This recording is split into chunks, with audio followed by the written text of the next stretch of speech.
বিয়ের কিছুদিন পরে আমার স্বামী মারা যায়, তাই বাবার বাড়িতে ফিরে আসতে হয়েছিল।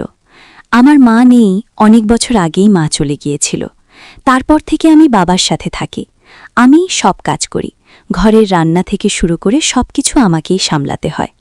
আমার বাবা খুব সাদাসিধে মানুষ, তার বন্ধুদের সাথেই সময় কাটাতে ভালোবাসেন। একদিন দুপুরে বাবা বলল তার এক খুব কাছের বন্ধু আসবে আমাদের বাসায়। তিনি নাকি অনেকদিন পর আসছেন এবং রাতে আমাদের সাথেই থাকবেন।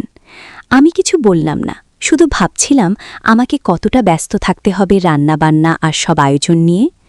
আমার প্রাণের বন্ধুরা, পুরো গল্পটি শুনলে তোমাদের দাঁড়িয়ে যাবে, তাই গল্পটি শোনার আগে আমার একটি অনুরোধ, অবশ্যই এই ভিডিওতে একটি লাইক দিয়ে চ্যানেলটি সাবস্ক্রাইব করে দাও। বিকেলটা কেটে গেল কাজ করতে করতে। বাজার থেকে জিনিস আনতে হলো। আমি রান্নাঘরে ব্যস্ত হয়ে পড়লাম। মাছ, মাংস, ভাত, তরকারি সব রেঁধে ফেললাম। বাবা আর তার বন্ধু খাওয়া শেষ করে অনেক খুশি হলো। আমি চুপচাপ তাদের দিকে তাকিয়ে শুধু হাসলাম। খাওয়া দাওয়া শেষে আমি তাদের ঘুমানোর জন্য বিছানা করে দিলাম। তারা শুয়ে গেল। আমি আমার ছোট্ট ঘরে চলে এলাম। সারাদিনের ক্লান্তি শরীরে ছিল, চোখ বন্ধ হতেই ঘুমিয়ে পড়লাম। কিন্তু রাতের গভীরে আমার মনে হলো যেন কেউ আমার ঘরে ঢুকল। চোখ মেলে কিছুই দেখতে পেলাম না, শুধু অনুভব করলাম কারো ছায়া। ধীরে ধীরে সে কাছে এগিয়ে এলো। আমার শরীর কেঁপে উঠল। কিছু বুঝে ওঠার আগেই সে আমাকে স্পর্শ করল। আমার নিঃশ্বাস থেমে গিয়েছিল এক মুহূর্তের জন্য। আমি অবাক হয়ে গেলাম, কিন্তু নিজেকে সরাতে পারলাম না। সে আমাকে জড়িয়ে ধরল, আমার কানে ফিসফিস করে কিছু বলল। তারপর হঠাৎ আমার ঠোঁটে আলতো চুমু রাখল। আমি স্তব্ধ হয়ে গেলাম, কিন্তু আমি অনেক দিন ধরে একা ছিলাম, তাই আমার অনেক ভালো লাগছিল। মনে হচ্ছিল এ রাত যেন শেষ না হয়ে যায়। হঠাৎ আমি এবার বুঝে ফেলেছি যে লোকটা আমার বাবার বন্ধু। গত রাতের সেই ঘটনার পর আমার ভেতরটা কেমন অদ্ভুত হয়ে গিয়েছিল। আমি চোখ মেলেই দেখলাম সকাল হয়ে গেছে। সূর্যের আলো জানালা দিয়ে ভেতরে ঢুকছে, কিন্তু আমার শরীর আর মন এখনও কেঁপে উঠছিল গত রাতের স্পর্শে। আমি বিছানা ছেড়ে উঠলাম, কাজে মন দিতে চেষ্টা করলাম, কিন্তু বারবার মনে হচ্ছিল সেই মুহূর্তটা আবারও ঘটছে। আমার ঠোঁটে যেন এখনও তার চুমুর উষ্ণতা লেগে আছে। আমি রান্নাঘরে ব্যস্ত ছিলাম। এমন সময় বাবার বন্ধু এসে দাঁড়ালো দরজার পাশে, চোখে এক অদ্ভুত হাসি। আমি কিছু বলতে পারছিলাম না, মনে হচ্ছিল বুকের ভেতর সব কথা আটকে গেছে।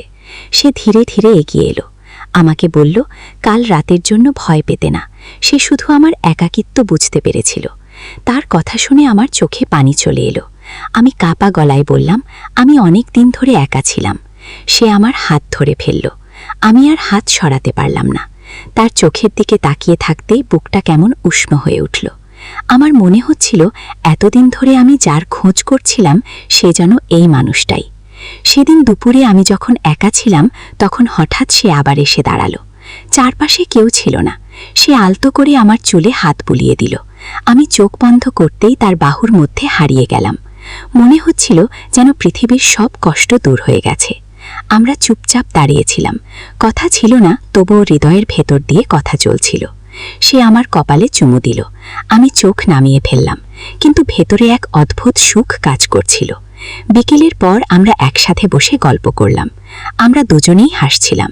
অনেক সহজ কথাও তখন খুব মিষ্টি মনে হচ্ছিল। আমি টের পেলাম আমাদের মাঝে এক অদৃশ্য টান তৈরি হয়েছে, যেটা আমি আগে কখনো অনুভব করিনি। রাত হলে সবাই ঘুমিয়ে পড়ল, কিন্তু আমার চোখে ঘুম আসছিল না।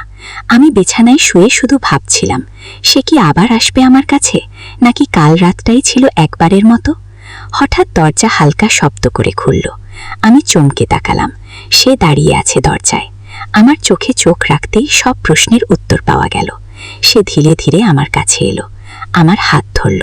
আমি নিজেকে সরাতে পারলাম না। তারপর সে আমাকে জড়িয়ে ধরল। আমি যেন আবার বেঁচে উঠলাম।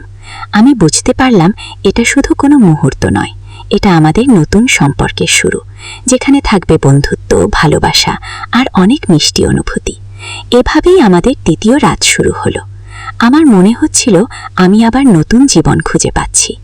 একাকিত্ব ভেঙে আবার আলো ফিরে আসছে। দ্বিতীয় রাতের সেই ঘটনার পর সকালে ঘুম ভাঙতেই আমার মনটা কেমন আলো ঝলমল লাগছিল। আমার মনে হচ্ছিল আমি যেন নতুন কেউ হয়ে গেছি। বিয়ের পর যে ভালোবাসা আর স্নেহ আমি হারিয়েছিলাম, সেটা আবার ফিরে এসেছে। আমি রান্নাঘরে নেমেই খেয়াল করলাম বাবার বন্ধু আমাকে দেখছে। চোখে তার অদ্ভুত মমতা আর হাসি। আমি চুপচাপ কাজ করছিলাম, কিন্তু মনটা কাঁপছিল, কারণ আমি জানতাম আজ আবার কিছু নতুন হতে পারে। খাওয়া দাওয়া শেষে বাবা আর উনি গল্পে মশগুল হয়ে গেলেন। আমি এক কোণে বসে শুধু তাদের কথা শুনছিলাম, কিন্তু তার চোখ বারবার আমার দিকে চলে আসছিল। আমি চোখ নামিয়ে নিচ্ছিলাম, কিন্তু ভেতরে ভেতরে আমি খুশি হচ্ছিলাম। বিকেলের দিকে বাবার বন্ধু হঠাৎ বলল সে একটু হাঁটতে যাবে। আমি কাপড় শুকাতে যাচ্ছিলাম, তখনই সে বলল, তুমি কি আমার সাথে যেতে চাও? আমি কিছুক্ষণ চুপ করে থেকে মাথা নাড়লাম। আমরা দুজন একসাথে বাড়ির পেছনের পথ ধরে হাঁটতে লাগলাম। পাখির ডাক আর হাওয়ার শব্দ মিলেমিশে এক অদ্ভুত পরিবেশ তৈরি করেছিল। সে ধীরে ধীরে বলল, তোমাকে একা দেখে আমার খুব কষ্ট হয়। তুমি অনেক শক্ত মনের মেয়ে, তবুও আমি জানি তোমার ভেতর কতটা শূন্যতা আছে। তার কথা শুনে আমি অবাক হয়ে তাকালাম। আমার চোখ ভিজে গেল। আমি বললাম, আমি সত্যিই একা, আমি কাউকে পাইনি এতদিন। সে আমার হাত ধরল। আমি আর হাত ছাড়ালাম না। মনে হচ্ছিল এই হাতই আমার আসল ভরসা। হাঁটতে হাঁটতে আমরা একটা গাছের নিচে দাঁড়ালাম। সে আলতো করে আমার গালে হাত চাকল। আমার বুক থকথক করছিল। আমি চোখ বন্ধ করে ফেললাম। তারপর অনুভব করলাম সে আমাকে বুকের সাথে জড়িয়ে ধরেছে। আমার মনে হচ্ছিল সময় থেমে গেছে, পৃথিবীটা যেন আমাদের চারপাশে ঘুরছে, আর আমরা দুজন শুধু কাছাকাছি হয়ে দাঁড়িয়ে আছি। তার ঠোঁট আমার কপালে ছুঁয়ে গেল। সন্ধ্যার পর আমরা বাসায় ফিরে এলাম। বাবা কিছু বুঝতে পারেনি, কিন্তু আমার চোখে মুখে সেই দিনের আলো যেন স্পষ্ট বোঝা যাচ্ছিল। আমি আমার ঘরে বসে শুধু তার কথাগুলো ভাবছিলাম। রাতের খাবারের পর আমি বিছানায় শুয়ে পড়লাম, কিন্তু ঘুম এলো না। আমি জানতাম সে আসতে পারে। আমার বুক কাঁপছিল, কিন্তু মন চাচ্ছিল আবারও তার কাছে যেতে। হঠাৎ দরজা খুলে গেল। সে ভেতরে এলো, আমার দিকে তাকিয়ে হাসল। আমি বিছানা থেকে উঠে দাঁড়ালাম। সে ধীরে ধীরে এগিয়ে এসে আমার হাত ধরল। আমরা দুজন একে অপরের চোখে তাকালাম। কোনো কথা ছিল না, কিন্তু আমাদের নিঃশ্বাসে সব কথা ভেসে উঠছিল। সে আমাকে জড়িয়ে ধরল, আর আমি সম্পূর্ণ ভেসে গেলাম তার আদরে। সেই রাতে আমি বুঝতে পারলাম আমাদের সম্পর্ক এখন আর থামানো যাবে না। এটা শুধু এক মুহূর্তের টান নয়, এটা আস্তে আস্তে আমাদের জীবনের অংশ হয়ে যাচ্ছে।